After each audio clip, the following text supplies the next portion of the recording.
Yeah. Yeah. Did the thumbnail get ya? Did you think I'd be doing this video in drag? No, I have neither the equipment nor the talent. Hello, welcome to day 53 of my daily lockdown videos, and I'm doing these just as a way for me to, stay sane during these crazy times, and also so that we can keep each other company. Cool, I desperately need a haircut, don't I? Looking so long on the back. Which I think is more pronounced by the fact that I've got no hair on my crown. I'm gonna be bald soon, but we'll have fun while I've still got it. Okay, so I thought that today I wanted to talk a little bit about Drag Race. Spoiler warning, spoiler warning, spoiler warning. Obviously, I'm going to be talking about the, I guess does it count as the semi-final? Or do they not give it terms that are that sporty? Well, anyway, we just watched the semi-final of RuPaul's Drag Race, so I'm going to be talking about who the top 4 are. If you haven't watched it, then click away. I don't want to spoil it for you. What was I saying? Right, yeah. So if you haven't watched that final pre-recorded episode yet, where they choose the top 4, then go away and come back later. Come back tomorrow. Watch tomorrow's video. I'm getting lost again. So basically, in this episode, they asked the it was just, the whole thing was a huge plug for Drag Race Live, right? Which is funny because earlier on in the series, one of the episodes was also just one big plug for the live Frozen Broadway musical.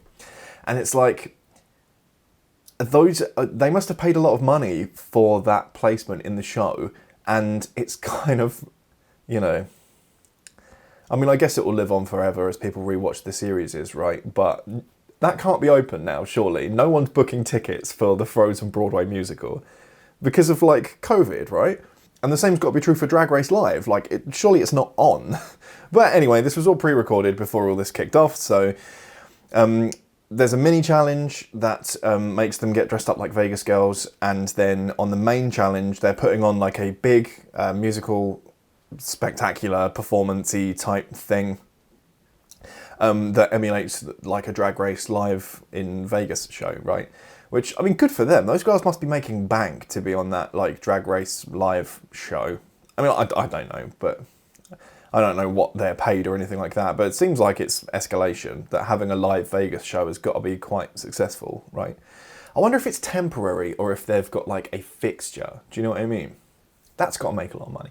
Anyway, I don't know about you, but when they were describing the challenge, and also when they were doing their pre-records, and then also when they were doing their choreography rehearsals and stuff like that, I did not expect it to be what it was.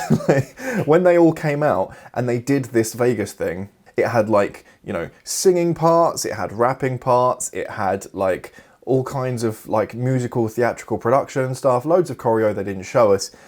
I kind of just thought from what they were showing us that it was just going to be the final episodes of the past couple of seasons, right? They do a RuPaul song and they put their own bit in it so that he can re-upload it to iTunes and make everyone buy it. But it was very different. And there were loads of bits in it I didn't expect. The thing with the mirrors, that was cool. I thought that the whole production was cool. But I really wish... I mean, my favourite right now, right? Although I don't think she's going to win, my favourite is Crystal Method. And I really thought that, because she's given so much personality before, that when she was in this live musical production, I really thought she was going to give it a bit more. And it was just a little bit at 80%. Do you know what I mean? Yeah, they were praising her for doing that lift and stuff like that. But I just thought that as she was walking around and doing a choreo and lip syncing to her lyrics, she really didn't, she really wasn't in the moment with it. Do you know what I mean? She didn't seem like she was having a whole lot of fun. By contrast, Jackie really looked like she was having fun. Jackie Cox, right? She really looked like she was where Crystal seemed to be at 80%, Jackie was at 110%, right? She was really giving it and serving personality, and she was really clearly having fun with it. And yeah, I just didn't get that from Crystal in the performance. And I know she's got it, right? I think we all know she's got it. But yeah. What a double bluff they pulled with Jada as well, right? I mean, I know that they have to stir up the drama conflama a little bit, but they really made it look like she was going to tank, like she was going to suck, she was really going to bomb. But then she just came out and she sold it, and her lyrics sounded fine, and her singing sounded all right. Singing. Her singing her song came out all right. Like, there was really nothing to really hate about it. But, however it went, and we move on to the final lip sync. And I think that the ones in the group who are going to be in the first to join the top 4 were really obvious, even with, editing out Sherry Pie and everything like that. The first ones that Rue selected to be in the top 4 were Jada, Gigi, and Sherry. And I feel like although Sherry Pie, obviously, because of her situation, she's been, edited out and everything, but it was clear from the small clues we got that she was doing very, very well. And then at the bottom 2, obviously, you have Jackie, who's kind of been consistently strong but never got a win, and then Crystal, that's had this big upwards trajectory and got a win. And so I was like, I love them both. It's got to be Crystal in that top 4. I really love Crystal as well, and I really like her aesthetic more. But I think that when I was watching that lip sync, it should have been Jackie. Do you know what I mean? In that lip sync, I was watching it thinking, oh, Crystal, do something, Crystal. And she was just kind of shimmying about and then dropping her moves from the exotic dancer thing that she'd done recently. And I was like, she wasn't really embodying the lip sync, right? Jackie Cox, I think, did the better lip sync. But in my opinion, Crystal Method was more deserving to be in the top 4. Does that make sense? I don't think that I don't think there was a wrong decision to make there. And when they made the decision I wanted, I was still sad about it. But then that brings us to the fact that Sherry isn't going to be in the finale, right? And there's the other big news, is that there's not going to be a normally they have a live show on stage and everything like that, and they do the they do their live lip syncs and everything, and now that's going to be virtual. So it's going to be home recorded, which is, it's current, isn't it? I don't know if it's the right decision. In fact, I don't think it is the right decision, but it is current. And I think that there's got to be some pre-recording magic going on there and stuff, because there's too much at risk for them to... They could portray it as a live video call, but that would be the worst possible way for these queens to lip sync against each other. But yeah, there's going to be a pre-recorded finale that all the queens are going to record at home, and they're going to be doing live lip syncs on a call. And yeah, Sherry Pie has already, before the season started airing, it was known that she was going to not appear in the finale. Specifying that she'd been disqualified and wouldn't appear in the finale as well, to me, was kind of a clue that she was top 4, even early in the competition. But now the chatter on Twitter and stuff is, how are they going to handle it? How are they going to handle what's going to happen in the live finale? And I think that IMO...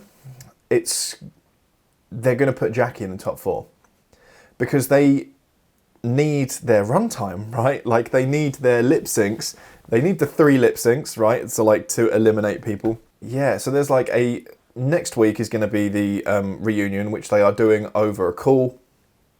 And then the finale as well is going to be the following week, which is also going to have been done from home. And so they're keeping to the show schedule, right? They're sticking to the show schedule. And I think that that offers them very little flexibility in terms of what they could do with a top 3, right? Unless all 3 of them lip sync all at the same time, but then you're losing even more runtime for the episode, right? They've got TV slots to fill. So I really do think that there'll be a couple of little kitschy things that they do, like they do every year, like when Miss Vanjie came into the finale and had a little sketch show and stuff. But I think that the most logical thing to do seems to be to bump up Jackie, and so they can still have their little lip sync tournament, I guess, like they normally do on the lives. So I think that they should, or I think that they will, bump up Jackie and have the format as standard as possible while everyone having to film from home. And I don't think that anyone can say Jackie doesn't deserve a position in the top 4. So although it would be sad that she would be getting that position because someone else lost it, I think she did more than enough to deserve a position there, right? I mean, it's like I was saying, that there wasn't a wrong decision to make after that lip sync between her and Crystal. There was just a decision that there was a result that I wanted. So I think that the top 4 is going to be, Gigi, Jada, Jackie, and Crystal. Now, that's how I think that the live finale should go down. And also, I think if they had any sense, they would send these queens cameras so that they could at least film backups of what they're doing, so that the editors can use that. Rather than, and they can keep up the pretense of it being a live call, right? Like, whatever, like, if you want to really pretend that it's a live call and it's really a live lip sync, fine. But don't be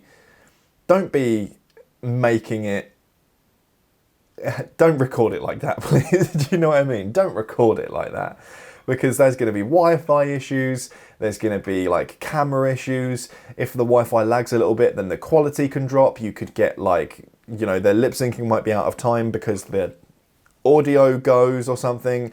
And to me, I just think that's the worst possible idea. Like, don't do it. You should just send them cameras. You only need to buy 4 cameras.